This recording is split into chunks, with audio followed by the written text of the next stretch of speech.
Isang hapon ng July 2021, sa tahimik na baryo ng San Rafael, Nueva Ecija, sinilip ni Kevin de la Cruz, 16 years old, ang lumang bintana ng kanilang bahay. Ang araw ay papalubog na at ang hangin ay malamig. Ngunit sa sandaling iyon, tila huminto ang lahat. Sa kabila ng kortina, nakita niyang tagpong hindi kailanman mabubura sa kanyang isipan. Ang sariling ina, si Carol, ay nakapatong sa ibabaw ng isang lalaking pulis. Pareho silang hubad at tila wala sa mundong ginagalawan ng tama at mali. Nanigas si Kevin. Hindi siya umiyak. Hindi rin sumigaw. Tulala lang siyang nakamasid. Pinipigilan ng sarili na maniwala. Ilang sandali pa, tahimik siyang lumabas ng bahay at tumakbo sa labas. Humihingal at halos hindi alam kung saan pupunta. Kinagabihan, nang umuwi ang kanyang ama, buong tapang niyang sinabi ang lahat. "Tay, may lalaki si nanay. Isa siyang pulis." Hindi agad nakapagsalita si Roberto de la Cruz, isang construction worker na 3 taon nang nasa Maynila para maghanap buhay. Ramdam niya ang bigat ng mga salitang iyon at sa dibdib niya parang may sumabog na sakit at galit. Si Roberto, 38 years old, at si Carol, 34 years old, ay nagsimulang mag-asawa noong pareho pa silang kabataan. Maaga silang nagkapamilya ngunit pinanindigan nila ito. Si Roberto ay masipag at tahimik, habang si Carol ay masigla at masikap. May maliit silang tindahan sa harap ng bahay. Pinuhunanan ni Roberto mula sa kanyang kinikita. 3 ang anak nila, sina Kevin, 16 years old, Rhea, 12 years old, at June, 8 years old. Maayos ang buhay nila noon, hindi marangya, pero sapat. Ngunit noong 2019, napilitan si Roberto na lumuwas sa Maynila upang magtrabaho sa construction site. Mahirap man ang kalagayan, lagi siya nagpapadala ng pera. At halos gabi-gabi, kausap niya ang asawa sa tawag. Pagdating ng pandemya noong 2020, nagbago ang lahat. Nasara ang mga proyekto, natigil ang trabaho, at halos wala siyang maipadala sa bahay. Ginawa niya ang lahat, nangutang, nagbenta ng cellphone, nagtiis ng gutom, para lang may maipadala sa probinsya. Ngunit habang siya'y nagpapakapagod, napansin niyang bihira nang sumagot sa Carol at sa mga tawag. Madalas nitong dahilan, mahina ang signal, minsan naman wala kaming load. Hindi siya naginala agad. Akala niya normal lang sa hirap ng panahon, hanggang sa unti-unting lumamig ang boses ng asawa. Parang may pader nang nakaharang sa pagitan nila. Isang araw matapos ipatupad ang unang lockdown, dumating sa San Rafael ang isang bagong pulis. SPO2 Marco Villanueva, 41 years old, bagong destinado sa bayan. Ayon sa mga kapitbahay, madalas itong bumili ng kape at sigarilyo sa tindahan ni Carol. Magalang daw, matulungin, at mukhang mabait. Sa simula, walang masama. Ngunit sa tagal ng panahon, napadalas ang kanyang pagbisita. Dahil sa pandemya, madalas magreklamo si Carol na wala na silang pambili ng bigas at paninda. Kaya nang alokin siya ni Marco ng tulong, tinanggap niya ito. Una, maliit lang. Isang sakong bigas, ilang dilata, at ilang libong piso para puhunan. Ngunit habang lumilipas sa mga buwan, mas lumalalim ang utang ni Carol at mas lumalapit siya sa pulis. Walang interes, sabi ni Marco. Pero alam ng lahat, walang libreng tulong, lalo na sa panahong gipit. Mula sa simpleng kabaitan, nauwi iyon sa tukso, at mula sa tukso, naging kasalanan. Pagsapit ng 2021, halos isang taon nang hindi nakakauwi si Roberto. Sa bawat tawag niya, maikli ang sagot ni Carol.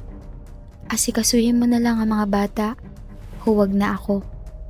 Ramdam ni Roberto ang pagbabago, ngunit wala siyang magawa. Wala siyang perang pang-uwi at wala pa ang biyahe noon. Kaya nang marinig niya may usap-usapan sa baryo tungkol kay Carol at sa pulis, pinakausapan niya si Kevin na magmasid. Hindi niya alam na ang utos niyang iyon ay ang magbubukas ng pinto ng katotohanan, ang eksenang nakita ni Kevin sa bintana na nagwasak sa kanilang pamilya. Pagkalipas ng 2 linggo, pinilit ni Roberto umuwi sa Nueva Ecija. Bitbit ang galit at takot. Dumiretso siya sa bahay. Pero pagdating niya roon, malamig ang tahanan. Si Carol ay halos hindi makatingin sa kanya. Wala siyang amoy ng pag-ibig, di bahid ng hiya. Nang tanungin niya tungkol sa pulis, simple lang ang sagot ni Carol. Wala ka namang maipapakita, huwag mo kong husgahan. Sa ilang gabi magkasama sa iisang bahay, ni minsan na hindi siya nilapitan ng asawa, para siyang bisita sa sariling tahanan. Pagkaraan ng ilang araw, bumalik si Roberto sa Maynila. Bitbit ang sakit na parang wala ng katapusan. Ngunit 1 buwan lang ang lumipas, dumating ang pinakamabigat na balita. Buntis si Carol, at ang ama ng dinadala, ayon sa mga kapitbahay, ay walang iba kundi ang pulis na si Marco Villanueva. Doon na tuluyang bumigay si Roberto. Halos 1 linggo siyang hindi pumasok sa trabaho. Umiiyak siya sa barracks, nag-iisa, wala makausap. Hanggang sa isang gabi, tumawag ang anak ng kapitan sa kanilang baryo. May kakilala raw itong abogado sa Public Attorney's Office, o PAO. Walang bayad, pero sa mga katulad niyang walang kakayahan pero may kaparapatan. Nang makausap niya ang abogado, malinaw ang payo. Hindi mo kailangang makulong ang pulis. Isampa mo siya sa administratibong kaso. Kapag napatunayan ang immoral na gawain, matatanggal siya sa serbisyo. Mawawala lahat. Sweldo, benepisyo, karangalan. Sa tulong ng abogado, naghain sila ng kaso. Isinama sa reklamo ang salaysay ni Kevin, mga pahayag ng kapitbahay at mga screenshot ng mensahe ni Carol kay Marco na nakuha mula sa lumang cellphone. Nung malaman ni Marco ang kaso, lumipat siya ng destinasyon. Ngunit hindi siya nakatakas. Nagsimula ang investigasyon ng Internal Affairs Service ng PNP. Matagal ang proseso, halos 1 taon. Paulit-ulit silang tinatanong, pinapapirma, pinapasumpa. Hanggang sa isang umaga ng June 2023, dumating ang liham.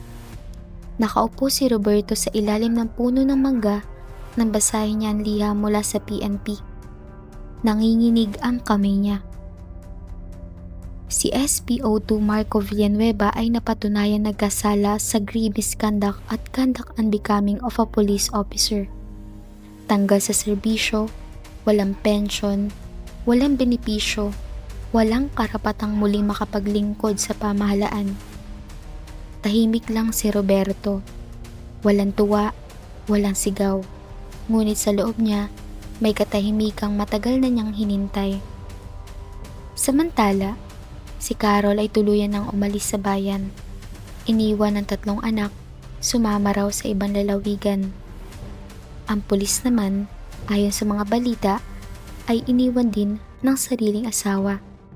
Naging laman siya ng tsismis at kahihiyan. Para kay Roberto, sapat na iyon. Hindi na niya kailangan ng kulungan o paghihiganti. Ang mahalaga, bumalik ang dignidad na ninakaw sa kanya. Ngayon, 2 taon na lumipas. Si Roberto ay nagtatrabaho sa Laguna bilang mason.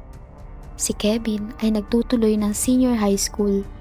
Si Rhea ay nasa grade 8. at si June ay papasok pa lang sa grade 5. Sa tuwing tatanungin kung kamusta siya, simple lang ang sagot niya. Ayos lang, buhay pa. Hindi niya binabanggit ang nakaraan, pero sa bawat gabing tahimik, bumabalik pa rin ang alaala. Hindi para umiyak, kundi para magsilbing paalala na kahit gaano kabigat ang dagok ng buhay, may hustisyang handang kumampi sa marangal na totoo. Sa San Rafael, madalas na marinig ang kwento ng lalaking humarap sa pulis at nanalo. Hindi sa dahas, kundi sa katotohanan. At sa bawat umagang binubuksan ni Roberto ang pinto ng kanilang bahay, nakikita niya ang 3 anak na abala sa pag-aaral. Ngumiti siya. Hindi ko sila iniwan, mahina niyang sabi. Ako lang ang naiwan, pero ako pa rin ang nananatiling totoo. At sa simpleng tahanang iyon, sa gitna ng kahirapan at sugat na nakaraan, muling itinayo ni Roberto ang kanyang buhay. 1, 2, 3 hakbang sa bawat araw. Dahil para sa kanya, ang pinakamalaking tagumpay ng isang ama ay ang manatiling matatag kahit gumuho na ang lahat.